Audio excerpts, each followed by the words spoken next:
PhD student under the supervision of Professor Tine Tutelaris at the most prestigious KU Leuven, Belgium, and research fellow at Huawei Research Center in Belgium.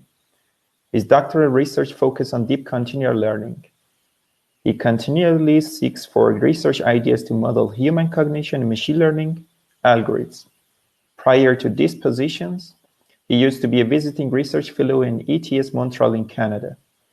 With an excellent career in academics and research, he also received his MSc degree from Sharif University of Technology in Iran. So we will be watching his recorded session on few-shot continual learning, and after that we will be back with questions and answers.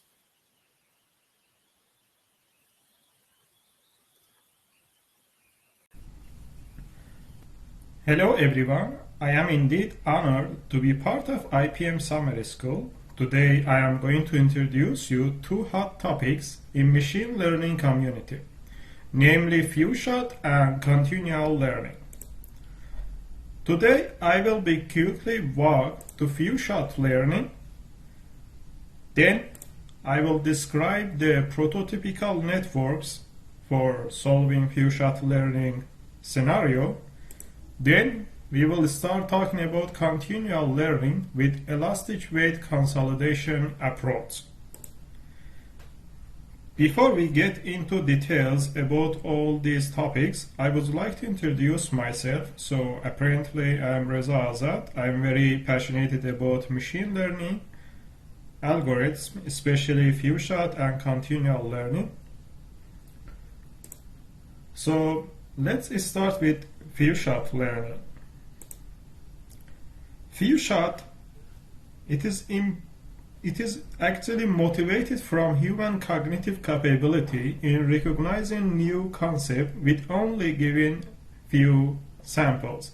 For example, human child is able to recognize new object with learning few related examples.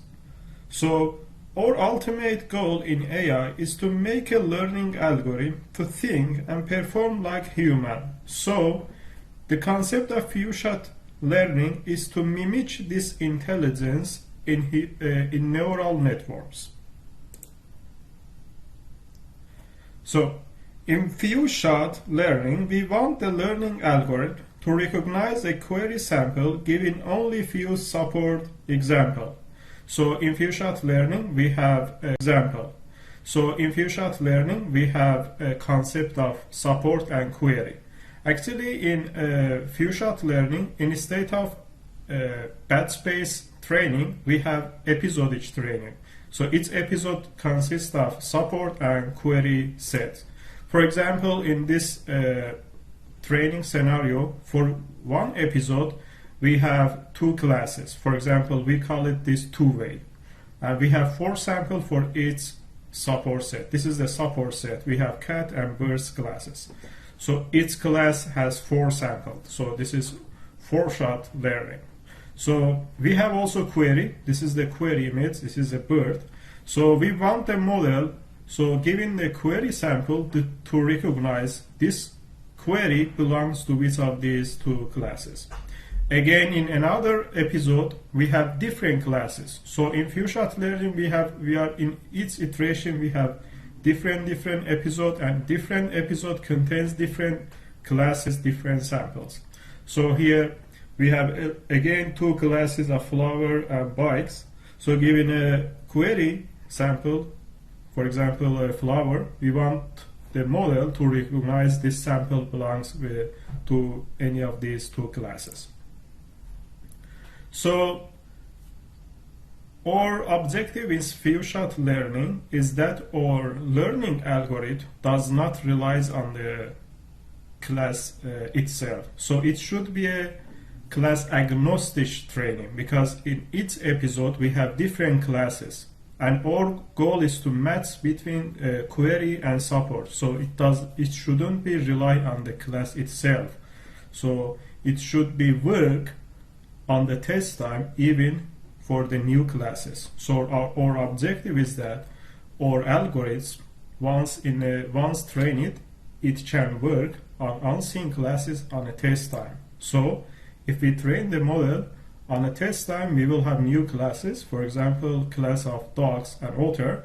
So given a new query, our model need to be capable of recognizing this query sample, which belongs to either dog or otter. So this few shot scenario can be a classification, segmentation, object detection, or any learning algorithm. So let's go for more mathematical details of few shot learning. Unlike regular training, which use batch training, here in few shot learning we use episodic training. Each episode consists of randomly selecting classes from data set alongside with randomly selecting n-shot for each class. So we call it K-way n-shot. So for K-way n-shot. For each support and query, we are doing the same things. So both support and query will come from the same classes, but the samples for the support and query will be different.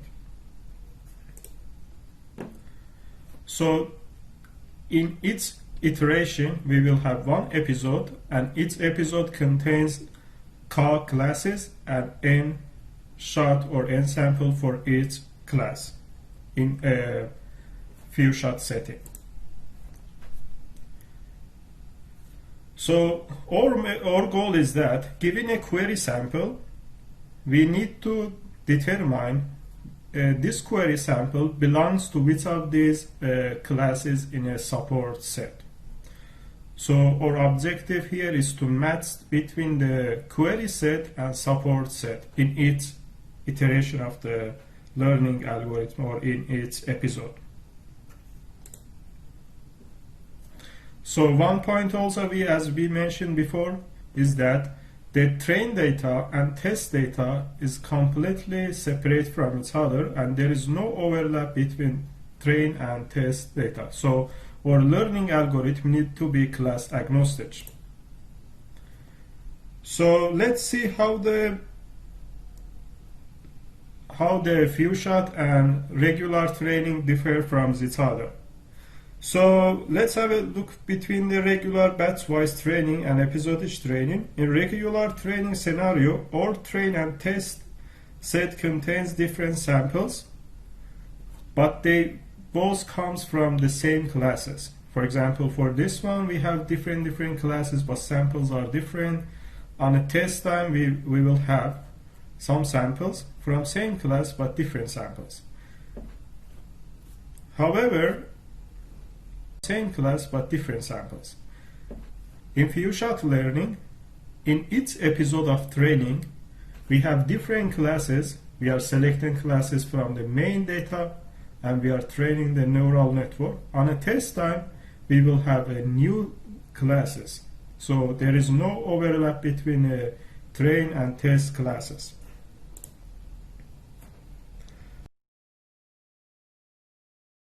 So let's see how the prototypical network solves the problem of few shot learning.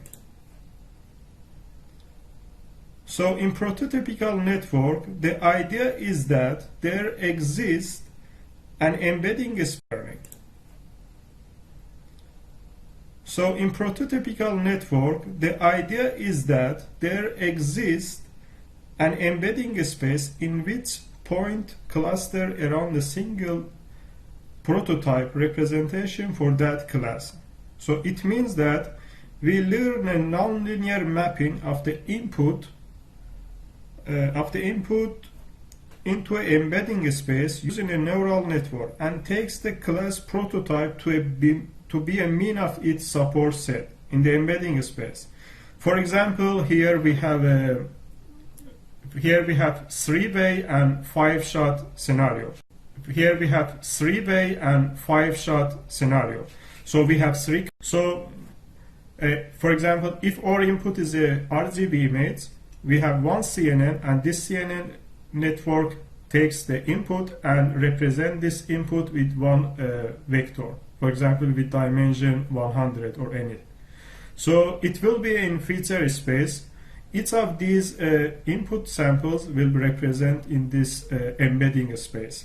And this prototypical network considers that once we are this representation network produces the representation for the samples of of the same class to need to be near each other. For example, for this class 1 samples are all showing in near each other. So once we have such representation network, then we can show the prototype of this class as a mean vector of all samples here.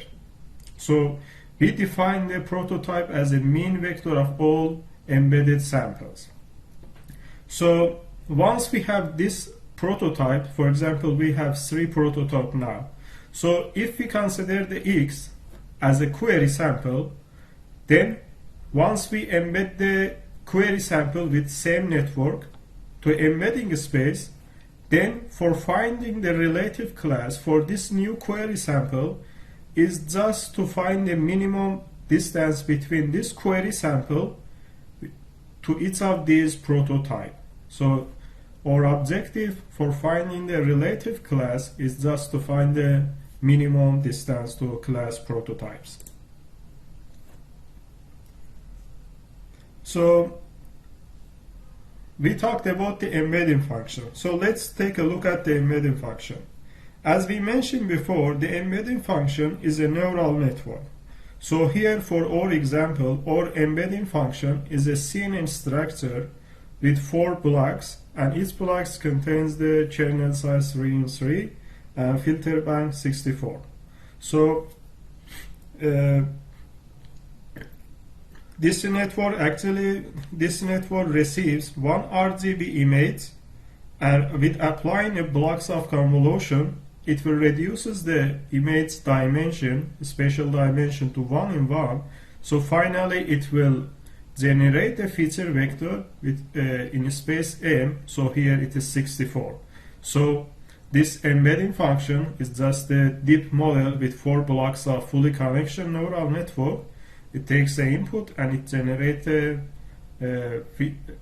vector with 64 dimension as a feature vector for the given image. Now, after embedding all samples that belongs to same class, we will have different samples embedded in a embedding space. So for determining the prototype of these samples, we just use the mean vector of the embedded support point set. We just simply take the average over the samples of one class.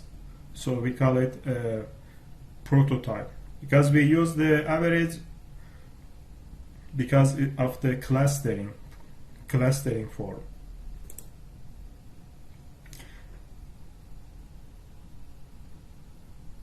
Now, for a given query sample, we want to determine it belongs to which class. So first we embed this point to the embedding space, then we find the relative class with using a minimum distance. So this minimum distance will be between this query sample and each of those class prototypes. Now let's see how we can include the distance function in the learning algorithm. First, we calculate the distance between the query sample and each prototype. This distance function can be a Euclidean distance or can be a cosine distance. It can be any distance function, but experimental results shows that using a Euclidean distance, because of the clustering form of the embedding space, it works better. So once we have the distance function, we will have series of number that shows the distance between query sample and each prototype. So our objective is to find the minimum distance between a query and its prototype. So to do this, we can use a softmax function. Since the softmax function will give the high probability for the bigger number, so and our objective is to find the minimum distance, so we can use the negative of minimum in a softmax function. So here we use the negative of the distance function between the embedded of the query sample and class prototype. So this probability will show, given a query sample, what is the probability that this query sample belongs to the class car.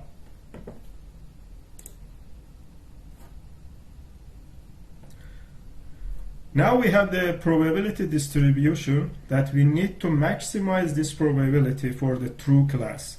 So we want to maximize this objective function, this probability for the true class.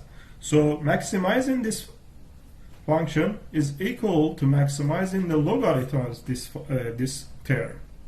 And maximizing the logarithm of this term is equal to minimizing the negative of logarithm of this term. So we have this, we want to minimize this objective function, and we have this equation here, this probability. We just need to apply the negative of logarithm. So this exponential will be removed, and division will be changed to minus, but after applying this minus will be plus. So our objective function here will consider the distance between the query sample and its class prototype plus distance between the query sample and rest of the class. So the overall algorithm is showing in this slide. So for few-shot learning with the prototypical network, we have a train set consists of n samples with related sample and label. From this set, in each iteration, we are randomly selecting call classes as a callway, and for each classes, we are randomly sampling some examples for support set, and from the remaining example, we randomly sample for query set. So after this, using the support set, we apply this CNN structure to get the class prototype. Once we get the class prototype, then for each query samples, we apply the loss update function, so that we achieved in the previous slides. And here we have the normalization. This is actually for number of class and number of query. We train the network this way for number of iteration, for 10,000 or any number of iteration to minimize the loss. Once we minimize the loss, then we can use this neural network for a new samples. As an example of the result, the paper analyzed the method on mini ImageNet dataset. Mini ImageNet is a subset of the main ImageNet dataset with reduced image quality and number of the classes. And each classes actually contains a low number of samples. Okay, for performance analysis, they perform it 5-way and 20-way setting. In 5-way, we have 5 classes. In each episode, we have 5 classes. And in 20-way, we have 20 classes in each episode or in each iteration. And for this one, we can also have one shot, for example, using only 1 sample per class, or we can use 5 samples per class. And here also we can use, using the Euclidean distance, because matching network uses the cosine similarity, but prototypical network is using the Euclidean distance, and the structure for the one shot is similar with using a matching network and prototypical, but for the 5-shot or n-shot, there will be a performance difference because of the distance metric they are using.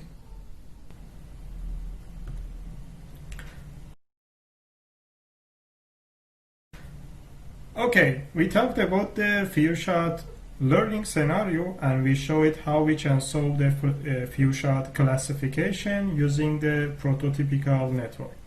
Now, let's take a look at this approach for solving few-shot segmentation. Similar to the few-shot classification in segmentation, we also use the episodic training. In each episode of the training for few-shot segmentation, we have support and query set, similar to the classification.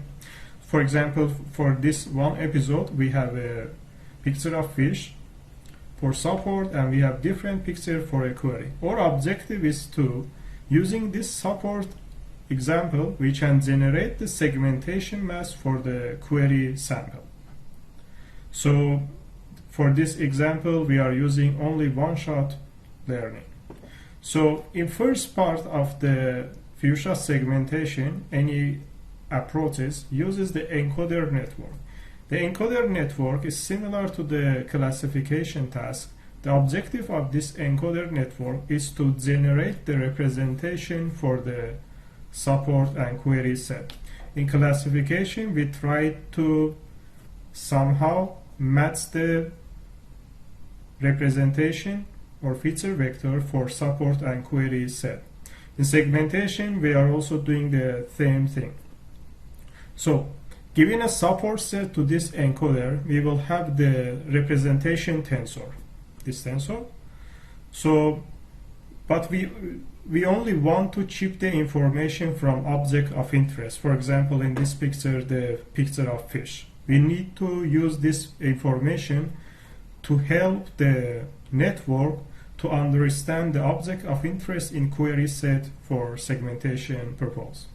So after feeding this picture to encoder, we will have a representation tensor.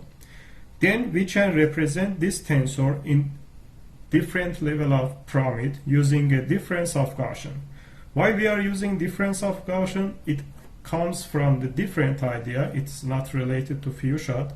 It comes from the idea of texture bias in CNN structure, because mainly in neural network, all the neural networks are training with large data set, and this neural network mostly learns the texture information instead of using shape and geometrical information. They are using a texture information for recognizing different objects. So we call this texture bias. Texture bias is just one of the new trends in continual learning, few-shot learning, and any machine learning scenario. We want to, because we are dealing with low number of samples, we want the network to be less biased on the texture information. To remove the texture bias, we are using a difference of Gaussian. We apply the difference of Gaussian on the extracted tensor to represent the tensor on different level of pyramid.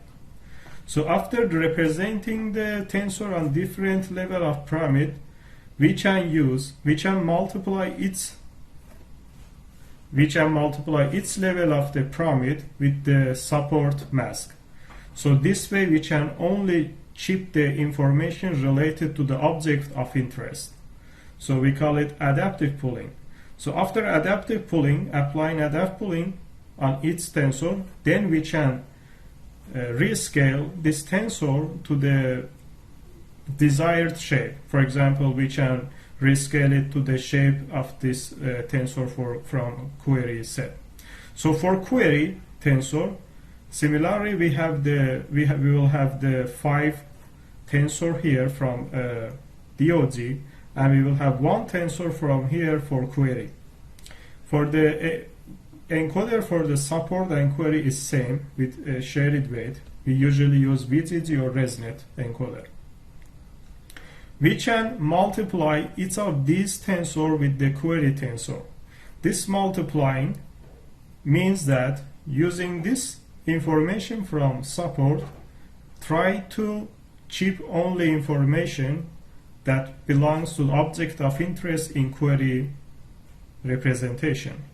So for each scale of this pyramid, we multiply the tensor with the query tensor. So we will have the scale space representation here. So this series of scale space representation then can be fed to bidirectional convolutional LSTM structure to learn the hidden patterns between these scale space representation. Once this hidden pattern learned using convolutional LSTM, then we can fit this tensor to a decoder network. Or decoder network will be a blocks of CNN structure to increase the spatial information and decrease the number of channels to reach the query segmentation. So with this way, we can also solve the few-shot segmentation. For this approach that we solved recently, this is one picture from 1000 class segmentation few-shot. This dataset contains 1000 class, and for each class we only have 10 samples. So we use around 300 of these classes on test time and rest for training.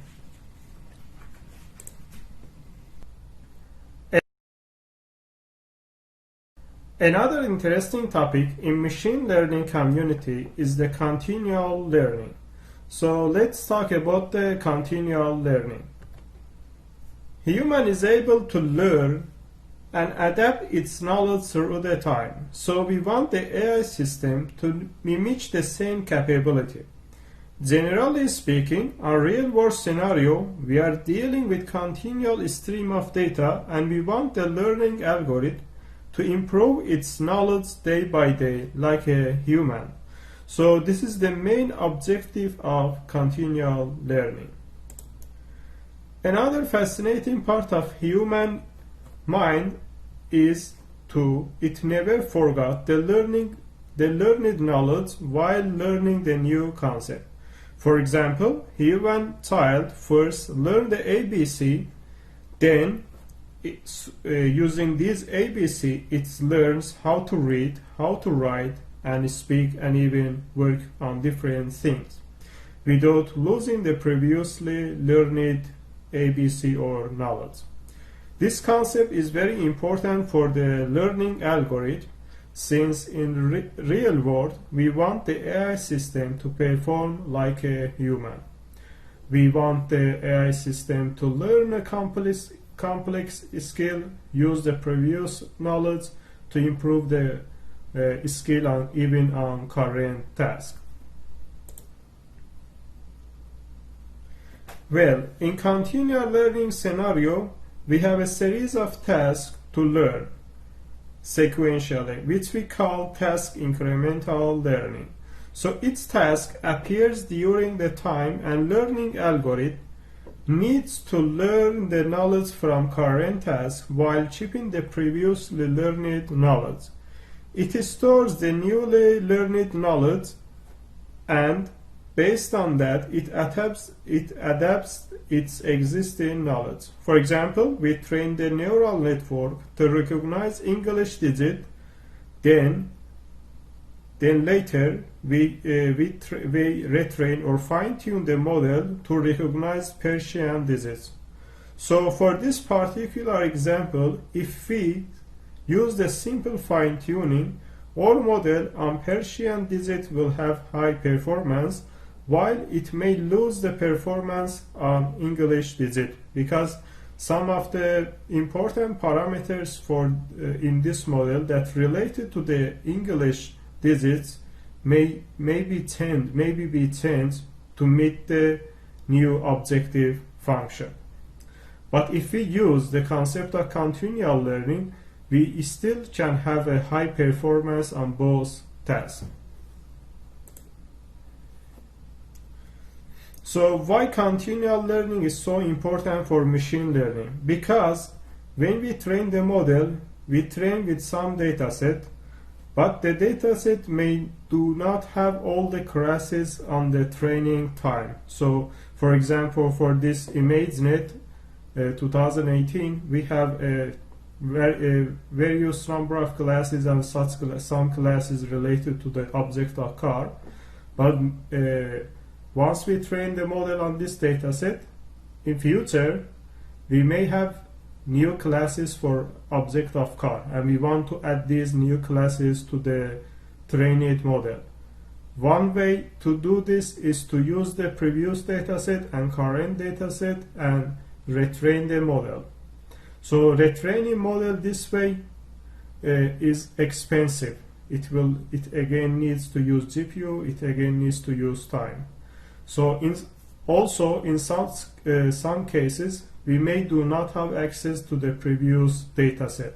For example, in medical scenario, most of the medical dataset are private, so we may do not have access to the previous dataset. And more importantly, in our daily life, if we want to retrain the network again and again with the previous dataset, it is not possible to do it every day. So instead of that, we want a learning algorithm that adapts to the new task without forgetting the previously learned knowledge.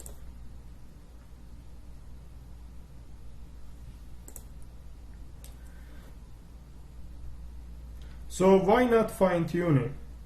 So one of the difficulties in continual learning with simple fine-tuning is related to the texture overlap between new tasks. For example, previously we trained the model to recognize different types of tigers, and now we want to add a new class of zebra. If we simply fine-tune the model with this new class, the texture information between this old class and new class has overlap.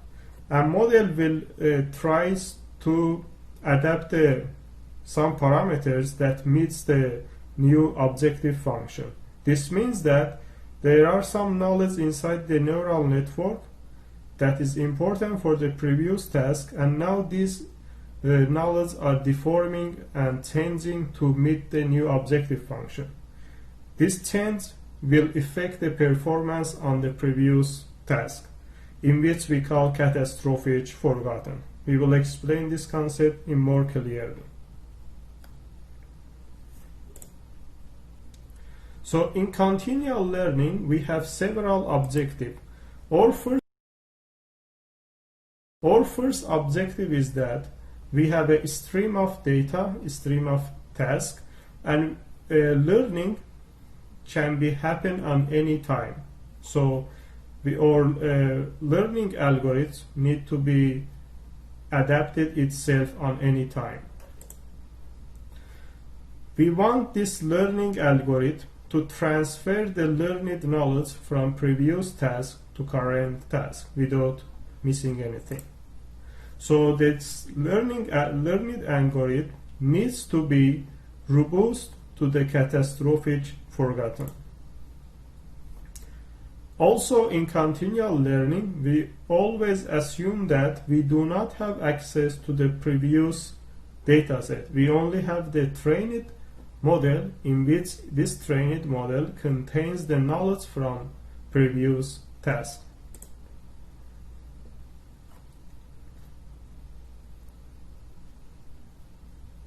So one interesting thing about the human brain is that it is able to preserve the learned knowledge by avoiding the catastrophic forgotten. In neural network, when we fine-tune the network on the new task, the learned knowledge which exists on the network parameters changes to meet the new task objective. And this change caused the model to forget the previous knowledge, in which we called catastrophic forgotten. In contrast, human neural system, when learns a new concept, it only adapts some particular connection between some neurons. In fact, when the learning happens, the connection between some particular neuron becomes stronger, while previous knowledge in form of connection between other neurons remain unchanged or slightly changed. So similarly, in neural network, we want the model to only change some parameters that are not important for the previously learned task. So the learned algorithm in this way should put a constraint on the important weights that are very important for the previous task. So this constraint should avoid of the updating algorithms to do not update those weights.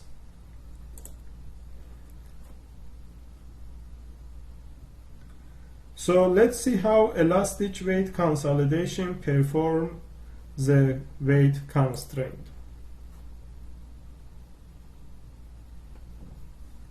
So in elastic weight consolidation, as we mentioned in continual learning, our main objective is to put a constraint on important weights. So this way we can keep a knowledge inside the neural network. We assume that our neural network has a lot of parameters, and we simply call model is over parameterized. So once we call model is over parameterized, we can say that still if we remove some parameters, our model can work on the current task. So those extra parameters, we can adapt those extra parameters on the other task to perform well, while keeping these parameters unchanged for the previously learned task. So let's take a look at the problem from probabilistic perspective. So from probabilistic perspective, we have a model with parameters theta, and we have a data set which we call D. So our objective from probabilistic perspective is to find the most probable value of theta given the data set. So P theta condition of D. So with using the Bayesian rule, we will have this equation. So once we extend it and once we put the logarithm, we will reach to this equation. This equation shows the most probable value for theta given the D will equal to the condition of data on the given model parameters, or finding the parameters, plus the prior information on theta and prior on the marginal information on data. So we can remove the last term, so we have these two terms. So the first term, in which is important for us, is the negative of loss. So once we are training the model in regular training neural network, our objective is to minimize the loss value or maximize this probability.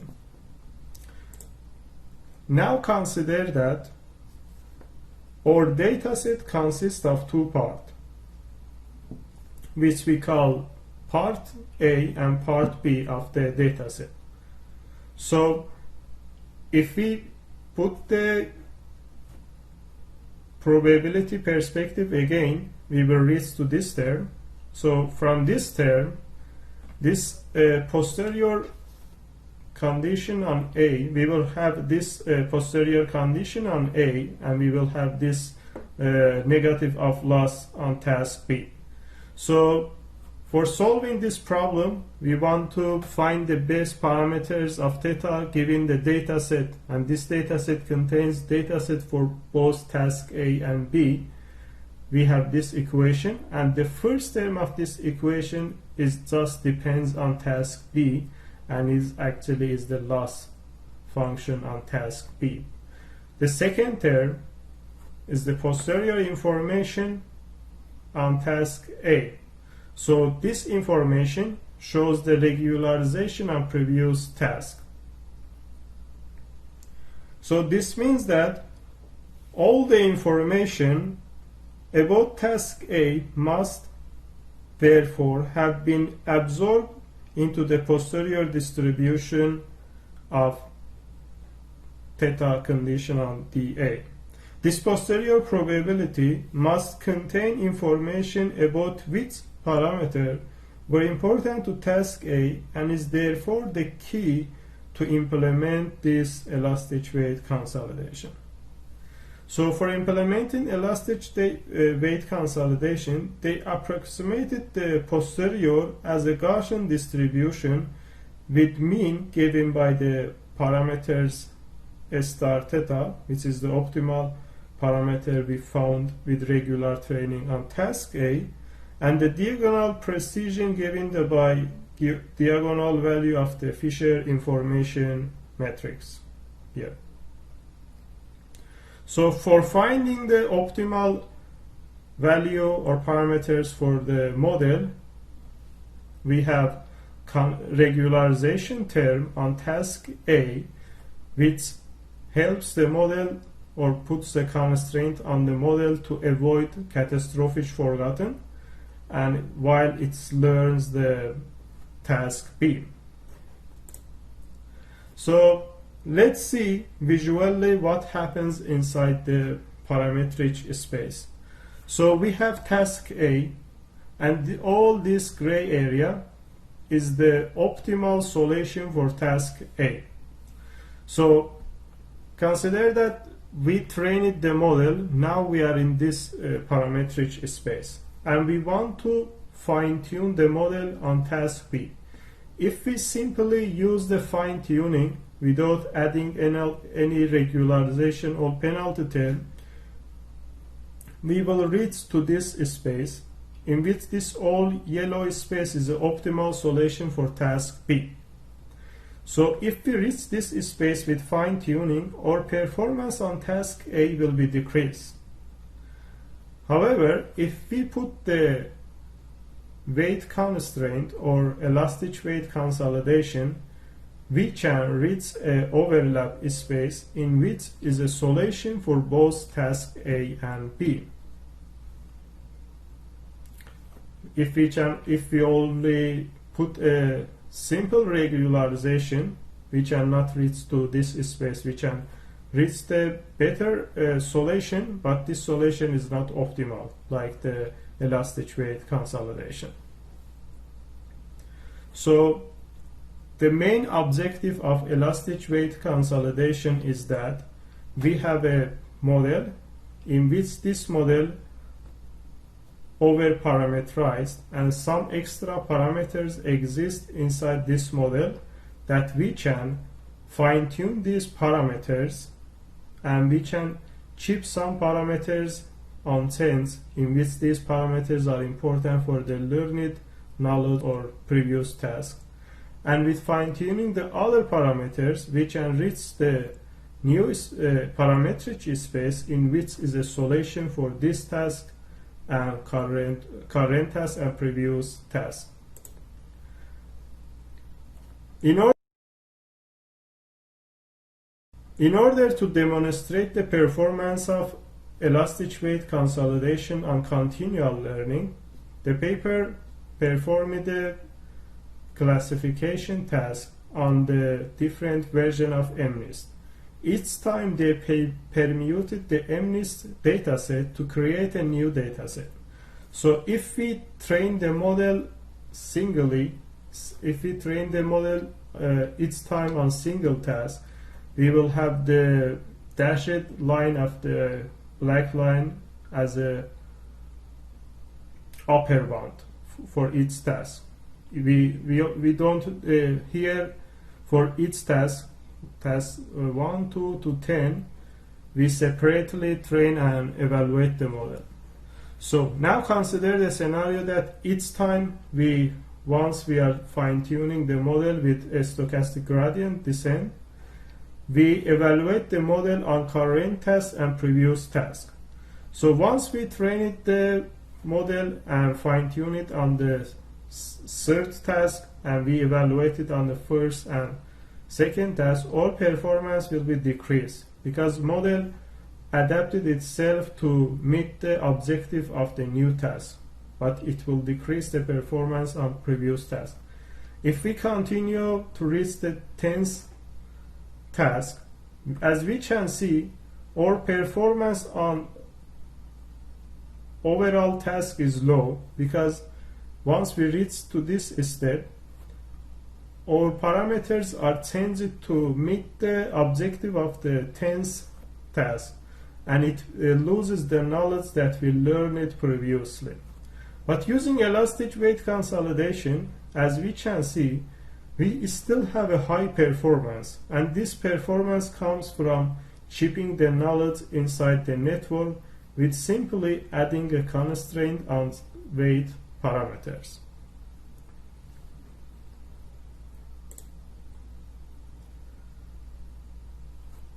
So in this presentation, we talked about few-shot learning and continual learning. For few-shot learning, we defined the terminology of episodic training with support and query set, and we mentioned that in its train and test time we have different set, and these sets contains the different number of different classes. We give an example of prototypical network and new segmentation model. Also in continual learning, we focused on elastic weight consolidation and the idea of keeping the important parameters unchanged to keep the knowledge inside the neural network with elastic weight consolidation. Okay, we talked about the few-shot and continual learning. We also introduced prototypical and elastic weight consolidation approach to solve these two problems. We also briefly introduced a few-shot semantic segmentation approach to solve the few-shot scenario. Now I want to go for more detail and implementation phase of this algorithm using Keras TensorFlow. So for few-shot segmentation, first, let's take a look at the dataset we have. For few-shot segmentation, we have a large dataset. It's called FSS 1000. It consists of 1000 class, and for each class, we have only 10 samples. For example, this is one of the classes, and for this class, we have sample and related segmentation mask. And this is a class of dog, and this is the different classes. So our objective is to learn a segmentation model that given only one sample, it can be able to generate the segmentation mask. So this is the approach we are going to introduce and go for more detail in coding. So the first part of this algorithm is the encoder network. The objective of encoder network is to take the input image either from support or query and generate the description with tensor. So this tensor needs to represent the semantic and conceptual information inside the image. So for this encoder, we can use any encoder network like a VGG, ResNet, Inception, or anything. Here in our paper, we mentioned that we are using a VGG. So since the VGG has 5 blocks, we can use only first 3 blocks, or first 4 blocks, or 5 blocks, or we can also use the combination of different blocks. So in VGG structure, so let's take a look at the code first. So this is the main file to run. This is the train difference of Gaussian LSTM model. So the first part is to define the model. So let's take a look at the model. Once we want to define the model, the first part is to define the encoder. So as we mentioned inside the paper, we have different combination of VGG blocks for defining the encoder function. So let's go back to the source code and encoder model. So if we only want to use the VGG block 3, so the only 3 first block we are going to use for encoding the input image. So we simply define the block 1, 2, and 3 from VGG model, but in our implementation, after second block, we remove for all structure, we remove the max pooling and we use the deletion rate. Because we don't want to lose the special dimension mods, we just want to compactly represent the input image in feature dimension. So, for example, the special size we are using for this implementation is an image with 224 in 224 spatial dimensions. So after applying the encoder model, we will have a tensor with 56 in 56 dimension, spatial dimension, and number of channels. So depends on the blocks of VGG we are using. It can be a 100, it can be 256 or 512, depends on the number of blocks we are using for this encoder. So basically this encoder is just the VGG with pre-trained weights on ImageNet that we are loading. So once we get these two tensors, now we have two tensors. One tensor represents the support set and second tensor represents the query set. We need to use the information from support tensor in order to give a direction or give a guidance for the network to find the object of interest in query set. So here we are using the support mask to filter out the information that related to our object of interest. Let's take a look at the model. So once we define it, the encoder, we are defining the input. So support input will be an image with size of the input, for example 224 and 224. And we also define the car shot here. For example, in our picture we show one shot, but it can be 2 shot, 3 or 5 shot or more. So we also have a query input, and once we reach this step, we have the reduced shape, so it will be 56 and 56. So the mask size that we want to multiply it with the support image will be reduced. So for the mask size here, we just divided by 4 the shape. So the support mask will be a input image with 56 and 56 shape. So we define the sequential model and we apply on each car shot with time distributed. So it's just if we consider the car shot as 1, we don't need this time distribution. So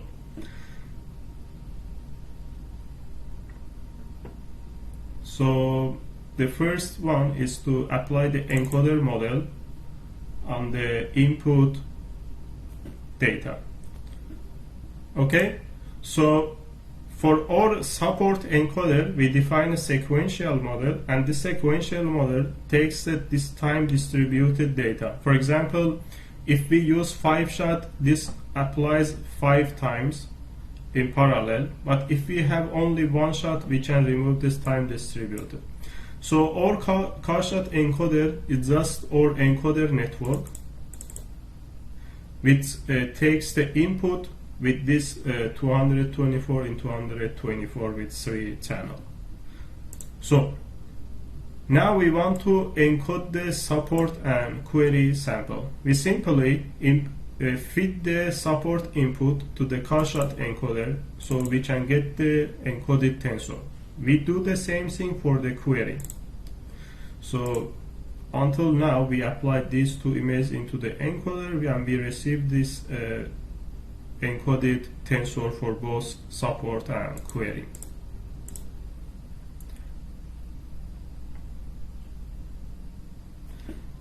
Now for both support and query, since we want to represent it in low dimension, we reduce the number of channels to 128 in 128.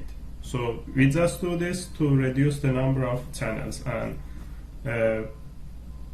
we can represent it in a less feature dimension.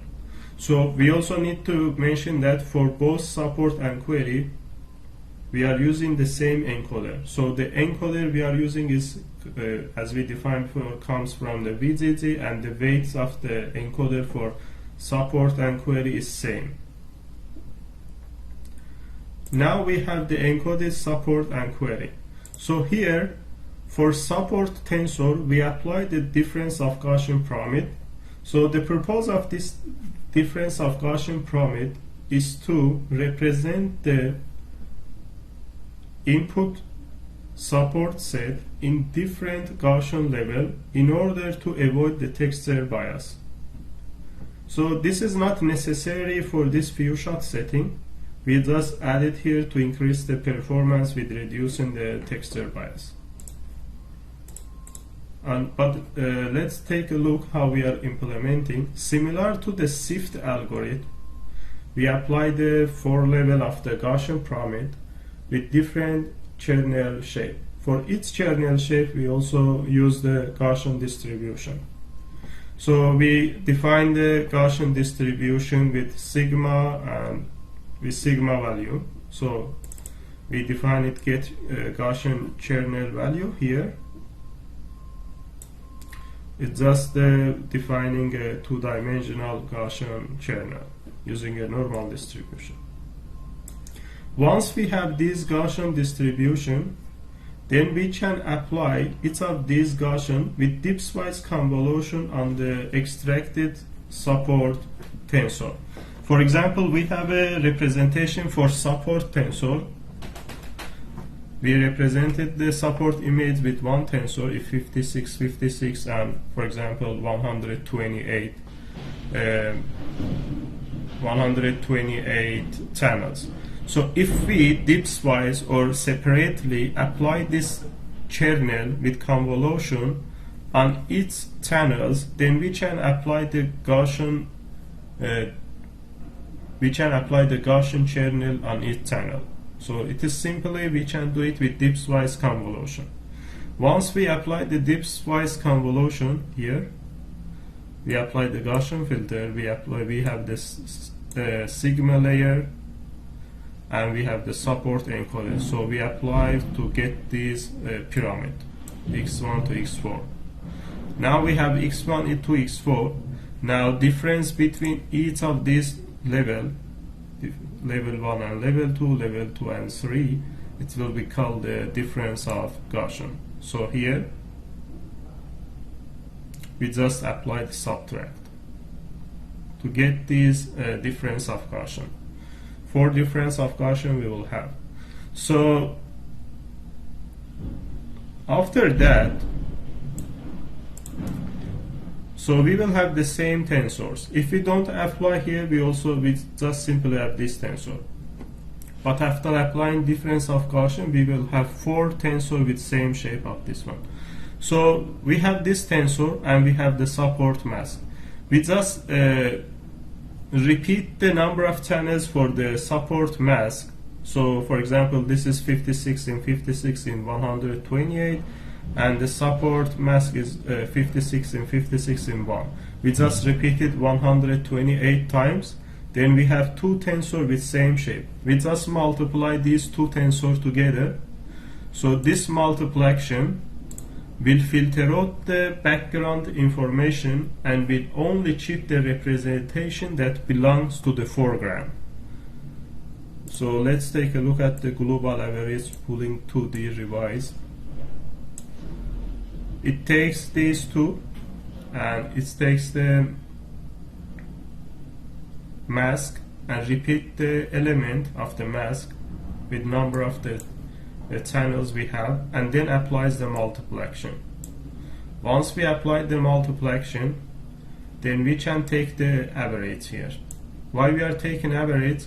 Because our representation for this object, for example, if we have tensor here, this which represent this input image, once we multiply it with foreground, we have a representation that shows the foreground information. But since we are going to deal with the low number of samples, we don't want to keep the exact information for this object. for example, its corner, and because we don't have much samples. Instead of that, we only want to use the global information from this object. So once we multiply this tensor, we just need to average this tensor. Once this average will show the global information about the object of interest. So once we get the summation here, we just need to divide it by the number of the foreground pixels. So here we will get the average information. Once we get the average or mean information, then we can increase the tensor size. For example, if we have our tensor input was 56 in 56 in 128, once we apply this global average pooling, it become 1 in 1 in 128. Now in 1 in 1 we can increase and repeat it to 56 in 56 in 128. So here we just repeat the axis 2 and 3 which related to the spatial dimension. So the output of this global average pooling device will be a tensor with 56 in 128, which represent the global information exists inside the support sample. Now we have a tensor which completely represent the object of interest from the support sample, this one.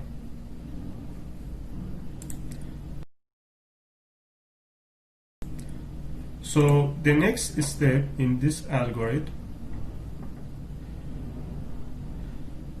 we apply this for each difference of Gaussian level.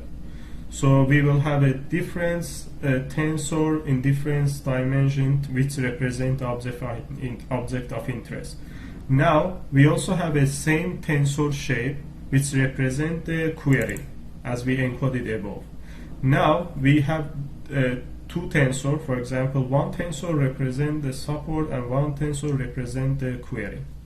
So we can combine these two tensors together in order to help the network to understand what is information exists inside the support tensor, to help the network to find the object of interest inside the query.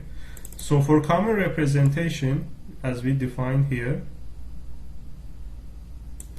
we just simply use a concatenation and applying a convolution and batch normalization.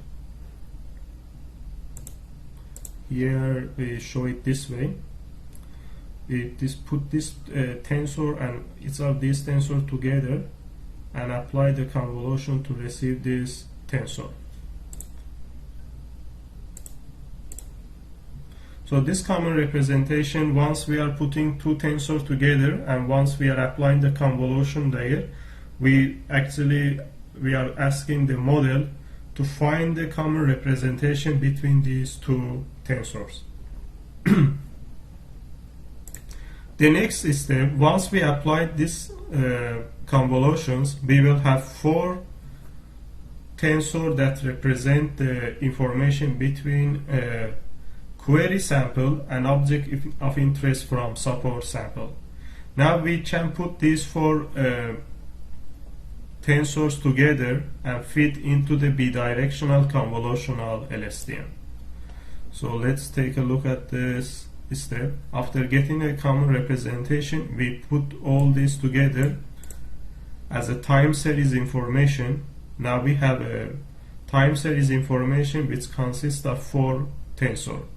Now we can fit these four tensors into a bidirectional convolutional LSTM. First we go for forward, and then we go for backward, and then we add these together to make a bidirectional. Once we get this bidirectional, so we don't return the sequence, so it will return the tensor. So here we will have one tensor as output in dimension 56 in 56 in, for example, 128. So this tensor contains the representation for the object of interest inside the query sample. Then we apply the series of convolution and upsampling. We need to apply the upsampling 2 times. to increase the dimension to the input size. So once we apply the upsampling 2 times, we will increase the tensor dimension to 224 in 224, like this one. So we will reach this query segmentation tensor. So the last layer should contain only one channel, as we want to only reach to the segmentation mask with activation of sigmoid, which only shows that each pixel is foreground or either background.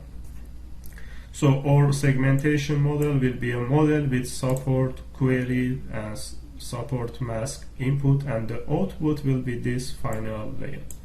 So as we mentioned that here for this difference of Gaussian, we applied the Gaussian kernel, but for Gaussian kernel we don't need to, or Gaussian kernel comes from normal distribution in which we already know the weight, so we don't need to update these weights. So we just put the trainable false for these Gaussian kernels. We compile the model with Adam optimization and binary crash entropy with accuracy metric.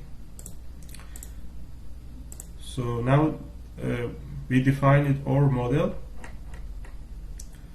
Now let's take a look at the rest of the training process. So we trained our model, and now we want to train an episode. So we start for number of epochs, for example 10, 100 epochs. So each epoch consists of several of iteration. For example, each epoch consists of 1000 iteration. In each iteration we are getting one episode. So let's take a look how we are getting the episode.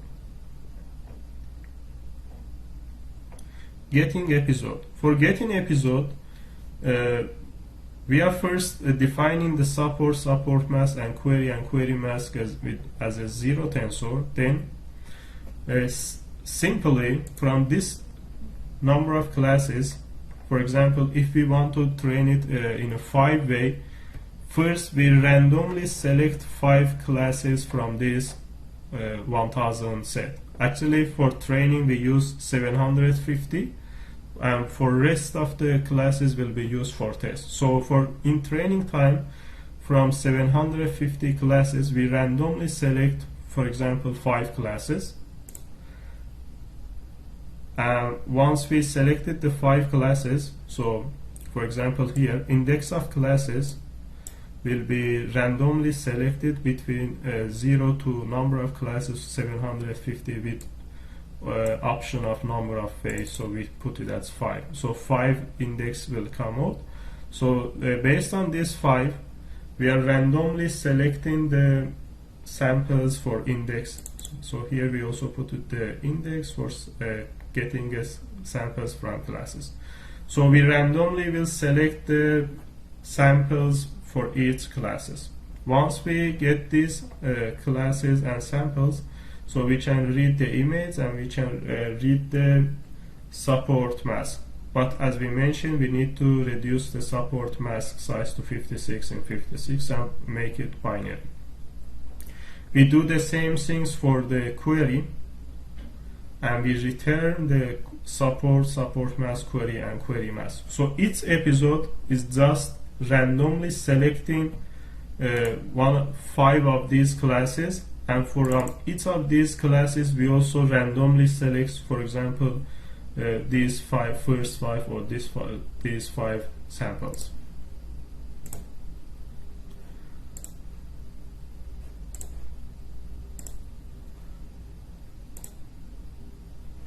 Okay, once we get the episode here, we have support mask and query, and we train on batch. We feed this support mask and query with the label of the query mask to train the model.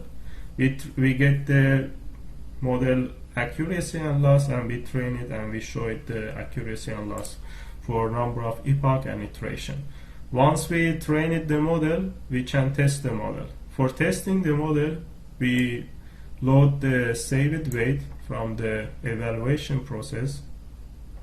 At the end of the training, we run the evaluation to evaluate the model on some episode from the test or validation set. So we save the best performance and best parameters. So on test time, we load the model weight, as we said before. So we get the episode this time for test set. Once we get the episode for test set, we feed the support mass, and query. We don't feed the query mass, so we will estimate the query mass. So here, unlike the training time, here in FSS test, we use these 240 classes in test time.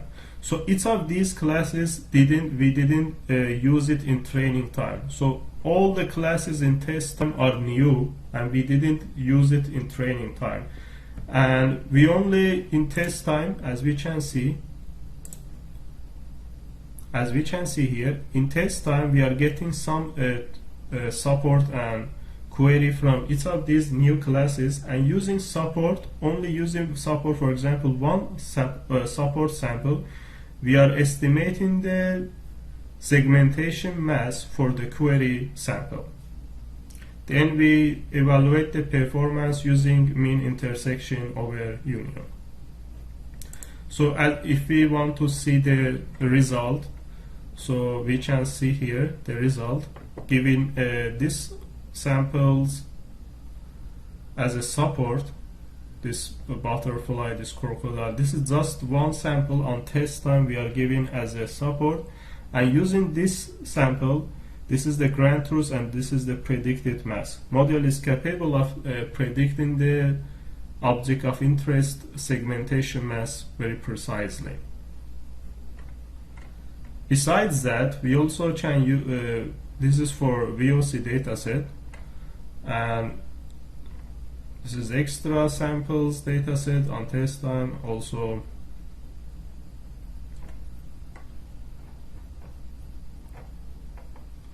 there are some cases also we can use the weak annotation. So weak annotation means that instead of using a precise segmentation mask, so it is better that we can only use one bounding box.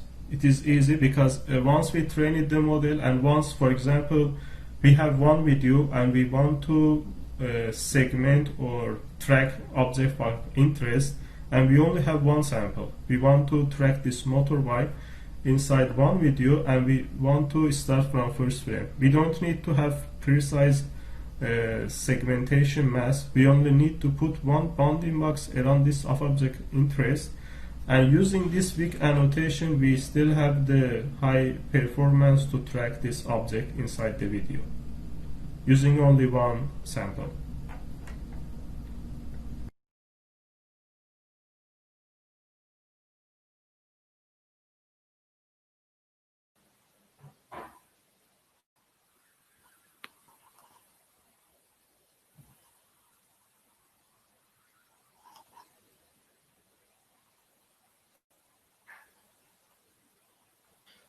Okay, hello everybody.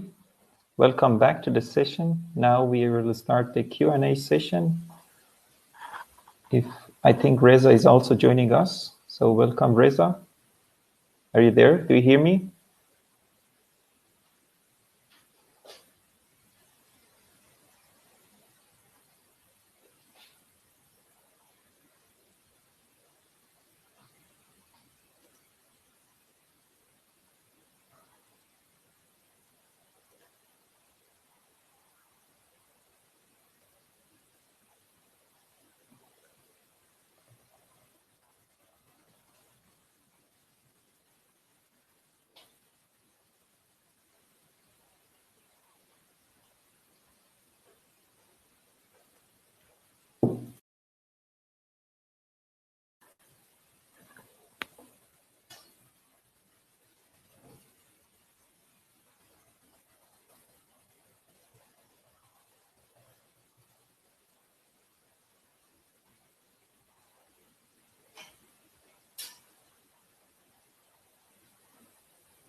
Okay, it seems that we have a problem with.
Hello.